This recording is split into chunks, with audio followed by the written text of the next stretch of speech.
നമുക്ക് ആദർശിന്റെയും നയനയുടെയും നാളത്തെ നല്ലൊരു കഥ കേട്ടാലോ? വീഡിയോ ഇഷ്ടപ്പെടുവാണെങ്കിൽ ഒന്ന് ലൈക്ക് ചെയ്ത് ഹൈപ്പ് ചെയ്യാൻ മറക്കരുത് കേട്ടോ. അങ്ങനെ നമ്മൾ എല്ലാവരും ഇത്രയും കാലം കാണാൻ കാത്തിരുന്ന ആ ഒരു നല്ല കഥയാണ് നാളെ കാണാനായിട്ട് പോകുന്നത്.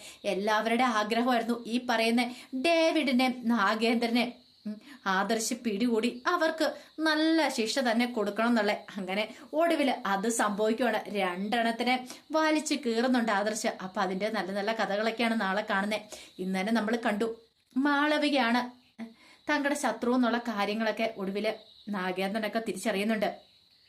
തങ്ങളുടെ കമ്പനി കയറി കൂടി അവള് തങ്ങളെ ഒറ്റ കൊടുത്തോണ്ടിരിക്കുക. അത് സഹിക്കാൻ പറ്റുന്നതിൽ അപ്പുറമായിരുന്നു. അങ്ങനെയാണെങ്കിൽ ഇനി അവളെ ജീവനോടെ ഭൂമിക്ക് മീതെ വെച്ചുകൂടാ, എത്രയും പെട്ടെന്ന് തന്നെ അവളെ തീർക്കണം എന്നൊക്കെ ഒരു ചിന്തയായിരുന്നു അയാളുടെ മനസ്സിൽ. കുറച്ച് കഴിഞ്ഞു കഴിഞ്ഞപ്പോഴത്തേനും അബി അങ്ങോട്ടേക്ക് വന്നു. അങ്ങനെ അബി വന്നു കഴിഞ്ഞപ്പോഴത്തേനും ഡേവിഡ് അബിയെ വിളിച്ചോണ്ട് അങ്ങോട്ടേക്ക് പോയി. അബിയെ വിളിച്ചോണ്ട് പോയിട്ട് അബിയോട് കുറച്ച് കാര്യങ്ങളൊക്കെ പറയുന്നുണ്ട്. ഇത്തിരി സമയം കഴിഞ്ഞപ്പോഴത്തേനും അബി മാളവികയുടെ അടുത്തേക്ക് വന്നു.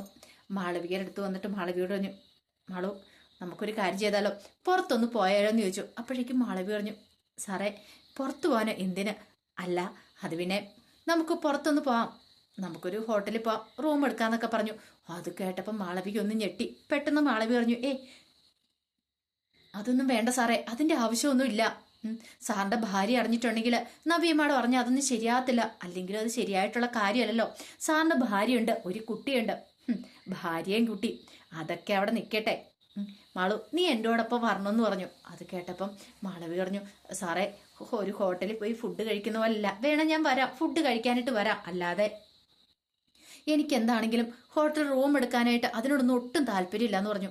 അപ്പോഴേക്കും അബി പറഞ്ഞു, നിനക്ക് എന്നെ വിശ്വാസമില്ലേ? നീ ഉദ്ദേശിക്കുന്ന പോലെ അത്രക്കാരനൊന്നും അല്ല ഞാൻ നിന്നെ ഒന്നും ചെയ്യാനൊന്നും പോകുന്നൊന്നുമില്ല, നീ അങ്ങനെയൊന്നും വിചാരിക്കണ്ട. മാളവിയെ അങ്ങനെ കൺവിൻസ് ചെയ്യാൻ ശ്രമിക്കുകയാണ്. മാളവിക പക്ഷെ സമ്മതിച്ചില്ല.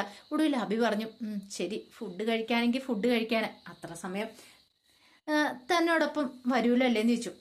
വരാന്ന് പറഞ്ഞു. അങ്ങനെ മാളവിയെയും കൂട്ടിക്കൊണ്ട് അബി പോകുകയാണ്. ഈ സമയത്ത് മാളവിക്ക് അറിയായിരുന്നു തന്നെ കൊല്ലാനായിട്ട് ചില പ്ലാനുകളും കാര്യങ്ങളൊക്കെ നടക്കുന്നുണ്ട്. അപ്പൊ ആദർശ് പ്രത്യേകം ആ കാര്യത്തെക്കുറിച്ച് പറഞ്ഞിട്ടുണ്ടായിരുന്നു. ഒടുവില് അവളെ എന്ത് ചെയ്തു, ഈ പറയുന്ന നാഗേന്ദ്രൻ പറയുന്ന സ്ഥലത്തേക്ക് എത്തിക്കുവാണ് അബി. അപ്പൊ അത് അബിയും കൂടെ ചേർന്നിട്ടുള്ള ഒരു ചതിയായിരുന്നു അത്.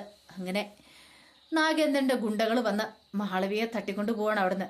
പക്ഷേങ്കില് ആദർശന് ഇതിനെക്കുറിച്ചുള്ള വിവരങ്ങളൊക്കെ കിട്ടിയിട്ടുണ്ടായിരുന്നു മുമ്പ് തന്നെ. അപ്പം മാളവിയയ്ക്ക് ആപത്തുണ്ടാവുന്നുള്ള കാര്യം ആദർശന് അറിയായിരുന്നു. അതുകൊണ്ട് മാളവിയോടൊരു കാര്യം പറഞ്ഞിട്ടുണ്ടായിരുന്നു, എന്താ അവിടെ സംഭവിച്ചാലും ഓരോ നീക്കങ്ങളും പറയണം, എങ്ങോട്ടാ എന്താ പോണേന്ന് ഇനിയിപ്പം പറയാൻ പറ്റില്ല, ഏത് നിമിഷമാണ് അപകടം വരുന്നതെന്നുള്ളത്. അതുകൊണ്ട് സൂക്ഷിച്ചും കണ്ടും വേണം മുന്നോട്ട് പോവാനായിട്ട്. എന്തേലും പുതിയതായിട്ട് അവരുടെ ഭാഗത്തുനിന്ന് ഒരു നീക്കം ഉണ്ടായെങ്കിൽ അറിയിക്കണമെന്ന് പറഞ്ഞിട്ടുണ്ടായിരുന്നു. അങ്ങനെ കൃത്യമായിട്ടുള്ള വിവരം മാളവി കൊടുത്തിട്ടുണ്ടായിരുന്നു. ഇന്ന സ്ഥലത്തേക്ക് പോകാന്നുള്ള വിവരം കൊടുത്തിട്ടുണ്ടായിരുന്നു. പക്ഷേ പോകുന്ന സമയത്താണല്ലോ ഇങ്ങനെ അപകടം ഉണ്ടായത്. ആദർശൻ അപ്പൊ തന്നെ ആ കാര്യത്തിൽ ഒരു സംശയം തോന്നിയിട്ടുണ്ടായിരുന്നു. ഈ സമയത്ത് മാളവിയെയും കൊണ്ട് ഗുണ്ടകൾ എന്ത് ചെയ്തു, ഹാളൊഴിഞ്ഞൊരു വീട്ടിലേക്ക് പോവാണ്. അങ്ങനെ മാളവിയെ അവിടെ കൊണ്ടേ ബന്ധിച്ചിട്ടു. അപ്പോഴേക്കും ഡേവിഡ് അങ്ങോട്ടേക്ക് വന്നു. ഡേവിഡ് വന്നിട്ട് പറഞ്ഞു, നീ എന്താടി വിചാരിച്ചോണ്ടിരുന്നേ?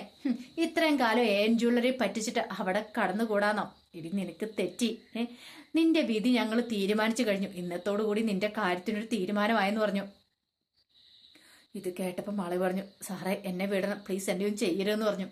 നിന്നെ ഒന്നും ചെയ്യരുതെന്നോ? എടി നിന്നെ ചെയ്യരുതെന്ന് തന്നെ കരുതിക്കൊണ്ടിരുന്നേ. പക്ഷേ നീ ചെയ്ത ചതിക്ക് അതൊരിക്കലും പൊറുക്കാനും ക്ഷമിക്കാനും പറ്റുന്ന കാര്യമല്ല. അതുകൊണ്ട് നിന്നെ വെറുതെ വിടാൻ പോകുന്നില്ലെന്ന് പറഞ്ഞു.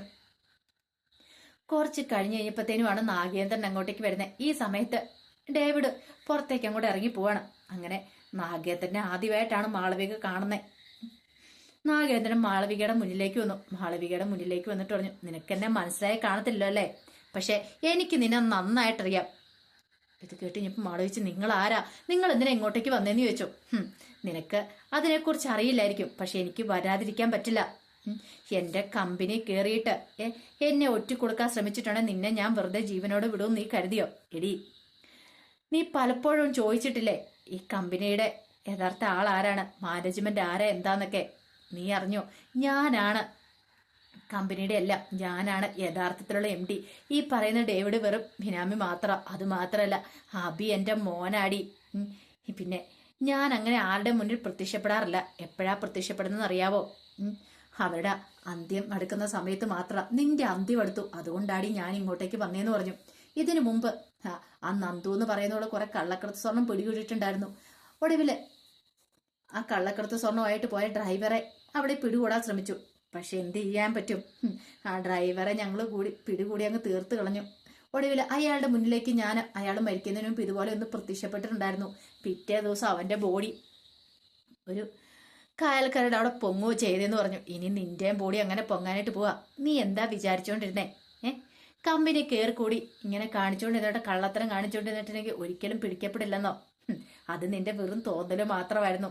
ശത്രു അകത്ത് തന്നെയാന്നുള്ള കാര്യം മനസ്സിലായിട്ടുണ്ടായിരുന്നു. പക്ഷെ എന്റെ മോൻ അബി, അവനാണെങ്കിൽ പെൺവിഷയത്തിന് ഇത്തിരി തൽപരനാണ്. അതുകൊണ്ടാണ് നിന്റെ കള്ളത്തരം പുറത്തറിയാനായിട്ട് കുറച്ച് വൈകിയത്. സാരമില്ല, വൈകിയാണെങ്കിലും അറിഞ്ഞല്ലോ. നീ ഒറ്റയൊരുത്തി കാരണമാണ് 2 തവണ പരാജയം സംഭവിച്ച. ഇനി ഒരു കാരണവശാലും ഭൂമിക്ക് മേലെ ജീവനോടെ ഉണ്ടാകാൻ പാടില്ല. പക്ഷെ നീ ഒരു പെണ്ണാണല്ലോ എന്നൊരു പരിഗണന അതെനിക്കുണ്ടായിരുന്നു. പക്ഷെ നിന്റെ കാര്യത്തിൽ എനിക്കത് തരണമെന്ന് ഇപ്പം ഇല്ല. കാരണം നീ അത്രമാത്രം ക്രൂരത ഞങ്ങളോട് ചെയ്തേ. കമ്പനിയെ ഒറ്റ കൊടുക്കുന്നവളെ ഏതവളാണെങ്കിലും ശരി, നിന്നെ വെറുതെ വിടാൻ പറ്റില്ല എന്ന് പറഞ്ഞു. ഈ സമയത്ത് ആദർശിന് വിവരങ്ങൾ കിട്ടുവാണ്. മാളവി എവിടെയുണ്ടെന്നുള്ള കാര്യങ്ങൾ, അതിനെക്കുറിച്ചുള്ള ഒരു കാര്യങ്ങളൊക്കെ കിട്ടി. അങ്ങനെ അത് അറിഞ്ഞു കഴിഞ്ഞപ്പോഴത്തേനും ആദർശ് എന്ത് ചെയ്തു? മാളവിയെ രക്ഷിക്കേണ്ട ആദർശിന്റെ കടമയാണ്, വെറുതെ വിട്ടുകൂടാ. ഈ പറയുന്ന ഡേവിഡും അയാളുടെ ഗുണ്ടകൾ വേറെ ആരൊക്കെ ഉണ്ട് ഇങ്ങനെയൊന്നും അതിനെക്കുറിച്ചൊന്നും കൃത്യമായിട്ട് ആദർശിന് വിവരമില്ല. പക്ഷേങ്കിൽ മാളവികയ്ക്ക് ഒരു ആപത്ത് വന്നിട്ടുണ്ടെങ്കിൽ തന്നെ തൻ്റെ കുടുംബത്തെ സഹായിക്കാൻ വന്നവളാണ് മാളവിക. അപ്പൊ പിന്നെ അവൾക്കൊരു പോറൽ പറ്റിയിട്ടുണ്ടെങ്കിൽ താനാണ് അതിന് ഉത്തരവാദി. തൻ്റെ ജീവൻ കൊടുത്ത് മാളവികയെ രക്ഷിക്കണമല്ലോ. അങ്ങനെ അതിനു വേണ്ടിയിട്ട് ആദർശ് അവിടേക്ക് വന്നു. ഈ സമയത്ത് ഡേവിഡ് പുറത്ത് നിൽക്കുന്നുണ്ടായിരുന്നു. ആദർശിനെ കണ്ടുകഴിഞ്ഞപ്പോൾ ഡേവിഡ് ഒരു നിമിഷം ഞെട്ടിപ്പോയി. ആദർശ് ഒന്നും നോക്കിയില്ല, അവന്റെ കാരണം തീർത്ത് നാളുടെ അങ്ങോട്ട് പൊട്ടിക്കുവാണ്. പൊട്ടിച്ചു കഴിഞ്ഞപ്പോൾ ഡേവിഡ് ഒരു നിമിഷം ഞെട്ടിപ്പോയി. ഡേവിഡ് എന്ത് ചെയ്യണമെന്ന് അറിയത്തില്ല. അപ്പോഴേക്കും ആദർശ് ഡേവിഡിനെ വിളിച്ചു. എവിടെയാടാ മാളവി, എവിടെയെന്ന് ചോദിച്ചു. മാളവികയോ, നിനക്ക് അറിയത്തില്ലല്ലേ എന്നും ചോദിച്ചോണ്ട് അയാളെ അവിടെ എടുത്തിട്ട് അടിക്കുവാണ്. ഒടുവില് ഡേവിഡിന് കാണിച്ചു കൊടുക്കേണ്ടതായിട്ട് വന്നു മാളവിക എവിടെയാ എന്താന്നുള്ള കാര്യം. അങ്ങനെ ആദർശ് അകത്തേക്ക് അങ്ങോട്ട് കയറി ചെല്ലുമ്പോൾ അവിടെ 1-2 ഗുണ്ടകളുണ്ടായിരുന്നു. വെറുതെ വിടുവോ ആദർശ് അവന്മാരെല്ലാം അവിടെ ഇട്ട് പഞ്ഞിക്കിടുന്നുണ്ട്. ഈ സമയത്ത് മാളവിയെ കൊല്ലാൻ പറഞ്ഞിട്ട് നാഗേന്ദ്രൻ അവിടുന്ന് പോയിട്ടുണ്ടായിരുന്നു. അയാളുടെ വിചാരം എന്താ? ഗുണ്ടകള് തീർത്ത് കളയും മാളവിയെ എന്നൊക്കെ ഒരു ചിന്തയായിരുന്നു മനസ്സിലുണ്ടായിരുന്നത്. ഇനിയിപ്പോൾ അവൾക്ക് അധികം ആയുസില്ല എന്നൊരു വിചാരത്തോട് കൂടിയിട്ടാണ് നാഗേന്ദ്രൻ അവിടുന്ന് പോയത്.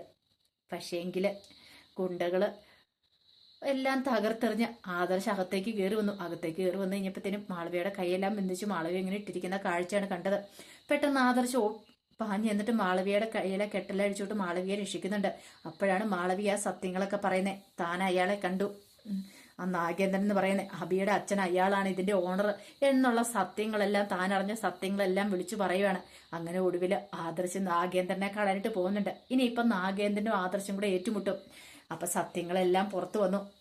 ഈ പറയുന്ന അബിക്ക് കാര്യങ്ങളൊക്കെ അറിയാം, അബി നാഗേന്ദ്രനും കാണുന്നുണ്ട് എന്ന് മുതലുള്ള സത്യങ്ങളെല്ലാം പുറത്തു വരും. അങ്ങനെ അറിഞ്ഞിട്ടുണ്ടെങ്കിൽ ഇനിയിപ്പം അനിയുടെ കല്യാണക്കാര്യത്തിലൊരു തീരുമാനമായി. കാരണം നാഗേന്ദ്രന്റെ മോളല്ലേ ഈ പറയുന്ന അവന്തിക. അവന്തികയായിട്ടുള്ള വിവാഹത്തിന് ഒരു കാരണവശാലും ഇനി സമ്മതിക്കില്ല. ഇനിയിപ്പോൾ എനിക്കത് പറഞ്ഞു വയ്ക്കാനൊരു കാരണമാവുകയും ചെയ്തു.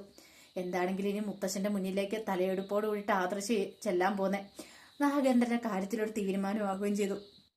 അങ്ങനെ എന്താണെങ്കിലും നമ്മളെല്ലാവരും കാണാൻ കാത്തിരുന്ന ആ ഒരു ശുഭ മുഹൂർത്തമാണ് ഇനി വരാനായിട്ട് പോകുന്നത്. ഇനി എന്താണെങ്കിലും ആദർശിന്റെ സംഹാര താണ്ഡവമാണ്. നാഗേന്ദ്രനൊന്നും പിടിച്ചു വയ്ക്കാൻ പറ്റില്ല. അപ്പൊ അതിന്റെ കഥകൾക്കായി നമുക്കെല്ലാവർക്കും കാത്തിരിക്കാം കേട്ടോ. ഒരിക്കൽ കൂടി എല്ലാവർക്കും ശുഭരാത്രി നേർന്നുകൊണ്ട് നിർത്തുന്നു. നന്ദി.